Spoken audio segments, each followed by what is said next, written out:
Hello, friend. Thanks for joining me for another book chat. Today, let's spend a few minutes with Blindsight by Peter Watts. This book was originally published in 2006. It's the first book by Peter Watts that I've read and chatted here on my channel, and boy, was this one a whopper. This is some philosophical science fiction concerning the nature of consciousness. And I learned about this book because somebody on YouTube did a video like their top 10 philosophical science fiction novels that you must read. And this one really caught my attention really because of the consciousness aspect. And it did not disappoint. There is a lot of philosophical fiber here to chew on.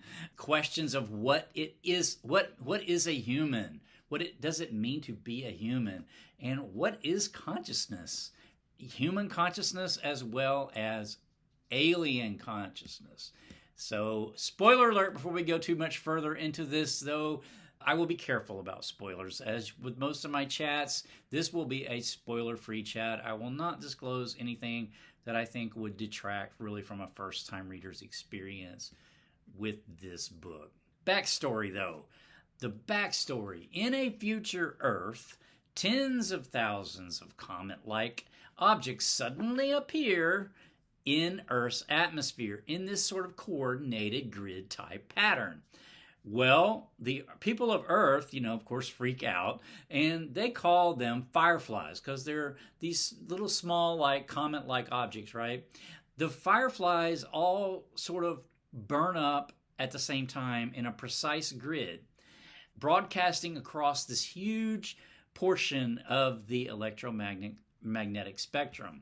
So it looks like this is some kind of planetary survey, right? Some kind of map. But then, so that freaks everybody out. But then nothing happens, right? Everything pretty much, after time goes by, everything pretty much returns to normal, of course, despite the knowledge now that there is some sort of extraterrestrial intelligence in existence out there somewhere. Because, of course, this event cannot be a natural event. It's obviously some sort of intelligence has coordinated it because of the way that it was. Well, years later, there's a survey satellite that detects this radio signal coming from a comet. And then there are two different probes that are sent out there really to investigate the origin of this signal, because they think this is maybe the parent, right, of the fireflies. Well, immediately thereafter, there's a manned ship that's sent, and the ship itself is called the Theseus. And I thought the name of the ship was so interesting because Theseus in Greek mythology is the hero that kills the Minotaur. The Minotaur was a half-human, half-beast creature, right? And so it's this idea of what's a human and what's consciousness, what's conscious. And so the Minotaur is sort of a perfect, I thought, metaphor for that. And the Theseus, anyway, goes en route then to where the signal was. So as the novel opens, we begin to meet the crew of the Theseus because they're waking up from hibernation. I don't remember exactly where it was located, but it's far enough that they had to go into hibernation. So there's a quote here about this crew that I think sort of kicks us off with the discussion of the crew. It says, "He may have been wrong, I may have been, but that distance, that chronic sense of being an alien among your own kind, it's not entirely a bad thing.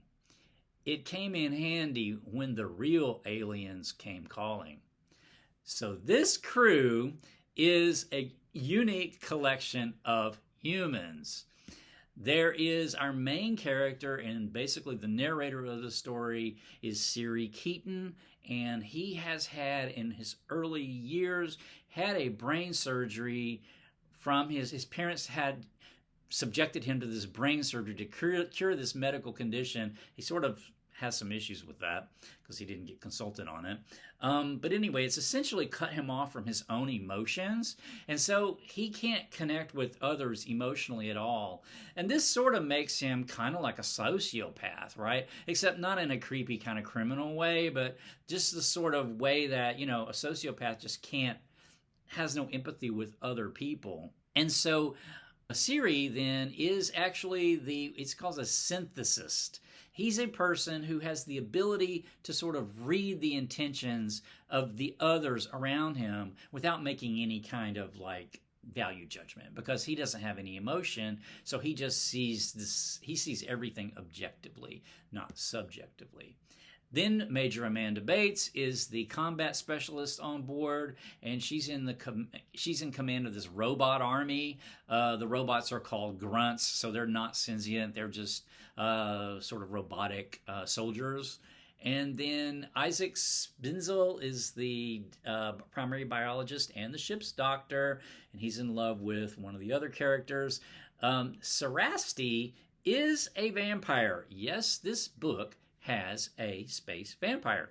He is actually the vampire is in this book was discovered to have been a form of humanity back in the Pleistocene era, and so it has that the vampires have been genetically re-engineered back from that sort of archaic time because they had went extinct. They have different abilities than regular humans, as you might expect, because they're predators, so they see things differently. They have a different eyesight. They have a different sort of way of, their consciousness is just really different. All of the crew's consciousnesses really are different from each other, and that's one of the points of the book. The vampires, though, they do have some, they have unique skill sets, but they also have some vulnerabilities. Like he has what is called the right angle glitch. If he sees a right angle, it causes like a mental glitch for him. So this would be like the cross, right? In mythology, vampire mythology. I thought that was pretty cool. But Sarasti's really a mysterious kind of person. He's more or less their leader. Everybody fears him because, of course, they're predators. Now, of course, he's not killing and eating the crew or drinking their blood actually on this ship because he's under control, but nevertheless, they don't trust him and they fear him. So the Gang of Four is the ship's linguist. This is a person that's got a primary personality, and then they have like 3 other personalities. 4 distinct personalities comprise this one they're not one individual. This one individual is 4 different consciousnesses. And that's the ship's linguist. It's called the Gang of Four. And then the captain is essentially the ship. It's an AI-driven ship. And so the ship's very mysterious, and we don't really know what its motives are most of the time. And it is most of the time communicates with Sarasti the vampire. So I don't want to give too much else away around the plot, just because they do go out, to meet the aliens. So we do eventually get a picture. This is a first contact story. So we do eventually meet them, and they're just as befuddling and confusing with their consciousness as with the humans. How sentient are they? Are they aware? We don't, this is the book. This is the questions that the book is asking. And I think this is really interesting because many times we think of AI or something like intelligence equals sentience, and that is not necessarily the case, this book argues. So you can have a lot of intelligence and yet not actually be conscious or not be sentient. This book explores questions like that. So it's just a lot to chew on, like I said. Other aspects of the book was transhumanism. So like the main character, Siri's mother, she's living in a virtual reality called Heaven. Many of the characters have augmentations to change their way they think and the way they function. So there's that sort of is common throughout the book, and that sort of, I don't think the book really explores transhumanism too much. It's just a presence. It's just the way this world is in this future. Another thing I wanted to mention before I run out of time is about the title Blindsight. So Blindsight is a idea of consciousness, and it's kind of confusing to me, but the book does a pretty good job of explaining it, I think. But blindsight versus insight, and there's a few quotes here that I would like to go through that sort of explains that. So about blindsight, there's a quote that says, "Vision's mostly a lie anyway," he continued. "We don't really see anything except a few high-res degrees where the eye focuses. Everything else is just peripheral blur, just light and motion." He goes on to say in another part, "Every concert pianist knows that the surest way to ruin a performance is to be aware of what the fingers are doing. Every driver of any manual vehicle arrives at a destination with no recollection of the stops and turns and roads traveled in getting there. You are all sleepwalkers, whether climbing creative peaks or slogging through some mundane routine for the thousandth time. You are all sleepwalkers." This is blindsight, seeing something that you're seeing something without your actual sensory input. So you're doing something like driving, you don't necessarily notice everything around you. You're just sort of you're driving somehow with blindsight. But insight, I believe, is what you have to have in order to really be conscious or to be sentient. He says, "Am I nothing but spaking chemistry?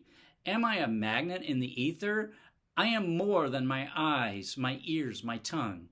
I am the little thing behind those things, the thing looking out from inside. But who looks out from its eyes?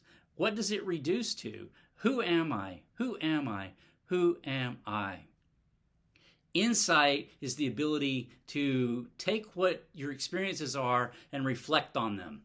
And you can have experiences without doing that, like many animals maybe do that. So yeah, there's another quote here. "Imagine you have intellect but no insight, agendas but no awareness. Your circuitry hums with strategies for survival and persistence, flexible, intelligent, even technological, but no other circuitry monitors it. You can think of anything, yet are conscious of nothing." That is what it would be to be no awareness, right? So awareness, that would be having experiences without awareness of it. So you would have intellect, maybe you can even fly a spaceship, but you wouldn't necessarily be conscious because you would have no insight. So it's a lot to think about here, because some of our human characters also, had different ways of thinking, and so they had different degrees of insight. So I thought that was pretty cool. All right, I think I will stop the chat there. I just enjoyed this so much. It is kind of heavy, it's definitely hard sci-fi, but it was a fun read in addition to having a lot to think about. So lots of fun there. I will switch gears for my next chat, however. It is going to be some noir fiction from 1950, Cornell Woolrich's Fright. So stay tuned for that. I'll have a chat on it coming up soon. Until next time, take care.